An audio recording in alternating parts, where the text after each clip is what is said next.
Halo semuanya, Assalamualaikum, saya Ardi. Di beberapa video yang lalu kita sudah membahas Rocky dengan sangat detail, mulai dari tipe-tipenya, kelebihan dan kekurangan. Nah, di video kali ini kita akan membahas salah satu produk yang sebetulnya tidak bisa dibilang baru, tapi merupakan sebuah produk yang sudah ada namun diberikan sebuah improvement.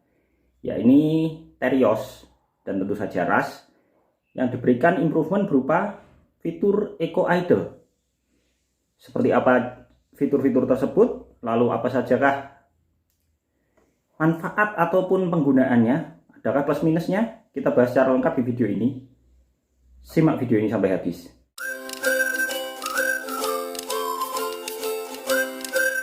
Mungkin ada yang bertanya-tanya, kenapa di Terios atau mungkin saja RAS yang terbaru tidak menambahkan fitur-fitur lain yang dianggap lebih berguna, seperti misalnya telescopic steering ataupun mungkin juga arah pengaturan semburan AC, yang mungkin sebagian orang akan merasa bahwa fitur ini lebih bermanfaat. Namun ternyata Daihatsu memberikan fitur ini yang nantinya disebut dengan Eco Idle itu bukan tanpa alasan. Tapi yang menjadi alasan utama adalah masalah mengikuti peraturan dari PP nomor 73 tahun 2019 yang isinya berbunyi, sebuah kendaraan akan mendapatkan PPNBM sebesar 15% apabila dia bisa menembus 1 liter lebih dari 15,5 km per liter. Kemudian untuk emisinya itu kurang dari 150 gram per kilometer. Sedangkan di pasal 5 yang bisa Anda cek di sini itu menyebutkan bahwa kendaraan akan diberikan PPNBM sebesar 20% apabila dalam 1 liter dia bisa menembus 11,5 km sampai 15,5 km per liter. Jadi lebih sedikit ya dari yang tadi.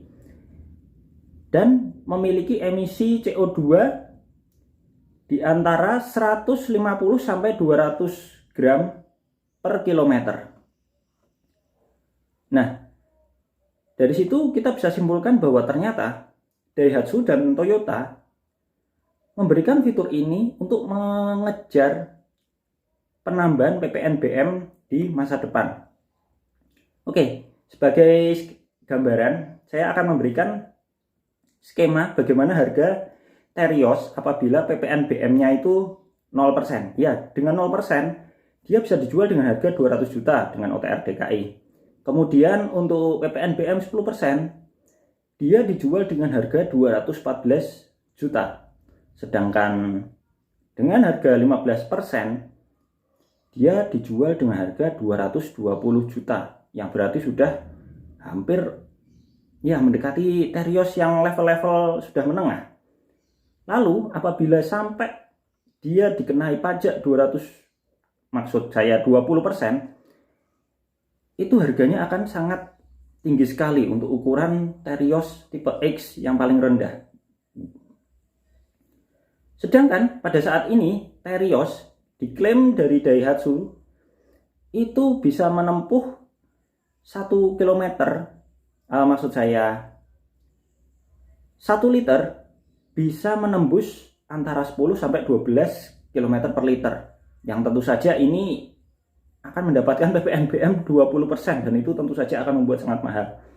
Nah, untuk mensiasati hal tersebut, Daihatsu akan membuat tambahan fitur-fitur yang tentu saja akan membuat bensinnya lebih irit. Untuk bisa mengejar konsumsi bahan bakar yang diinginkan, ada paling tidak tiga hal yang dibuat lebih meningkat ataupun yang bisa disebut dengan improvement.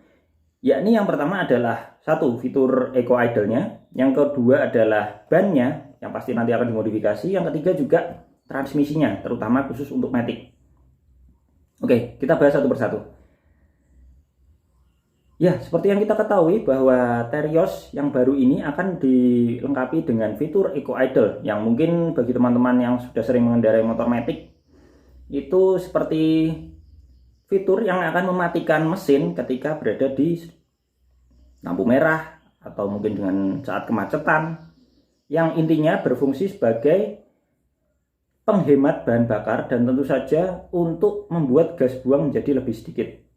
Oke, dengan cara kerjanya pun juga tidak sulit, yakni ketika mobil sudah berjalan 10 km per jam dan akinya cukup, untuk manual tinggal memasukkan transmisinya ke gear N, kemudian dia lepas koplingnya, mobil akan otomatis mati. Sedangkan untuk matic, ketika sudah di D, kemudian dia menginjak rem, itu juga otomatis mobil akan mati. Nah, ketika mati, pasti pada bertanya-tanya, wah, apakah ketika mobil mati, pasti nanti AC ikut mati juga? Sedangkan posisi saat ini Indonesia sedang panas-panasnya. Untuk menyiasati hal ini, Daihatsu membuat Terios yang terbaru ini ketika Eco Idle ini bekerja, betul, AC akan mati, tapi blowernya tetap nyala. Tapi nanti orang-orang pasti akan bertanya-tanya, wah, bagaimana kalau keadaan mobilnya panas? Nah, tenang saja. Di fitur yang terbaru ini sudah dilengkapi dengan pendeteksi suhu. Kalau semisal nanti suhu yang terbaca di sensor ini terlihat lebih panas, maka otomatis mesin akan hidup lagi dan AC-nya tetap jadi nyala lagi. Seperti itu. Kemudian untuk cara melepasnya, yang matic tinggal lepas saja pedal remnya, injakannya. Kemudian untuk yang manual tinggal injak kopling saja, otomatis mobil sudah nyala lagi. Sedangkan untuk fitur ini tidak akan bekerja apabila ada di dalam beberapa kondisi. Oke, kita bahas satu persatu. Yang pertama tentu saja apabila fitur ini dimatikan karena ada tuasnya, seperti yang bisa kita lihat di samping ini. Yang kedua, apabila terjadi panic braking atau rem penuh, itu juga tidak akan membuat fitur ini menyala. Kemudian untuk transmisi yang kita gerak-gerakkan, misalnya kita pindah gear atau kita undurkan, itu juga tidak akan menyala. Lalu fitur ini juga tidak akan bekerja apabila kita tidak pakai seat belt, keadaan pintu terbuka, kemudian setir kita putar-putar, ataupun tentu saja voltasenya drop. Dan juga ECU yang rusak serta suhu kabin yang terlalu panas juga tidak akan membuat fitur Eco Idle ini bekerja. Mungkin banyak yang bertanya, dengan fitur ini apakah akinya nanti cepat tekor ataupun mungkin juga akan ada masalah ke depannya di mesin? Tentu saja sebagai pabrikan yang sudah besar, Daihatsu sudah mensiasati hal-hal ini. Mereka akan melakukan perubahan yang pertama di spek akinya. Spek aki yang lama adalah 34B, 34 ampere hour 12 volt yang akan diganti dengan tipe M42R, yakni 42 ampere hour 12 volt, yang tentu saja dia bisa menghasilkan tegangan yang lebih besar, yang pasti sudah cocok lah kalau misalnya dibutuhkan untuk Eco Idle. Yang kedua adalah penambahan VSC dan HSA di semua tipe. Ya, VSC dan HSA akan hadir di fitur Terios tipe X standar. VSC berguna untuk pengendalian rem di sistem ini, dan juga HSA akan mendeteksi kemiringan dari jalanan. Berikutnya, yang kedua, Daihatsu akan memodifikasi spek dari bannya. Yakni ketika sebelumnya Daihatsu menggunakan ban dengan rolling resistance 88, mereka akan upgrade ke ban yang terbaru dengan pabrikan yang masih sama, yakni dengan nilai rolling resistance 83, yang berarti bahwa tingkat hambatan ketika berguling dari sebuah ban itu akan lebih rendah, otomatis menghasilkan konsumsi bahan bakar yang lebih irit daripada sebelumnya. Dan yang ketiga itu adalah improvement dari transmisi matic. Ya, mungkin banyak yang bilang kalau transmisi matic dari Daihatsu dan Toyota Rush itu mungkin agak boros atau bagaimana. Nah, di fitur yang kali ini, di Terios dan Rush Improvement yang terbaru ini, mereka akan menyeting ulang ECU logic, sehingga terutama pada gear 3 dan 4. yang berakibat pada BBM akan lebih irit konsumsinya. Dari semua hal yang sudah dilakukan tadi, akhirnya tes lab yang terbaru menghasilkan konsumsi bahan bakar untuk manual bisa 15,63 km per liter dan menghasilkan CO2 149 gram per kilometer. Sedangkan untuk varian maticnya menghasilkan 15,87 km per liter dengan CO2 149 gram per kilometer.